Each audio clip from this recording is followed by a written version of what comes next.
ഇടുക്കിയിൽ ജനവാസ മേഖലയിൽ പടയപ്പ് എത്തി. തലയാർ എസ്റ്റേറ്റിലെ കടുകുമുടി ഡിവിഷനിലാണ് കാട്ടാനെത്തിയത്. മറയൂർ മേഖലയിലാണ് പടയപ്പ ഇപ്പോഴുള്ളത്. രാഹുൽ വിജയൻ ഉണ്ട് വിവരങ്ങൾ നൽകാൻ.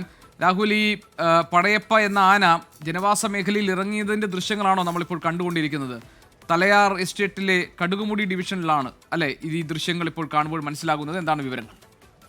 അതിലേക്ക് ഒരു ഇടവേളയ്ക്ക് ശേഷമാണ് പടയപ്പ വീണ്ടും ജനവാസ മേഖലയിലേക്ക് ഇറങ്ങുന്നത് എന്നുള്ളതാണ് ഏറ്റവും പ്രധാനപ്പെട്ട കാര്യം. മൂന്നാർ ഭാഗത്ത് നിന്ന് അത് മറയൂർ ഭാഗത്തേക്ക് നീങ്ങുകയും ചെയ്തിട്ടുണ്ട്. ആ തലയാർ എസ്റ്റേറ്റിലെ കടുകുമുടി ഡിവിഷനിൽ ഇറങ്ങിയ ദൃശ്യങ്ങളാണ് ഇപ്പോൾ പ്രേക്ഷകർ കാണുകയും ചെയ്തിട്ടുള്ളത്. ആളുകൾക്ക് വലിയ തരത്തിൽ ആശങ്കയുണ്ട്.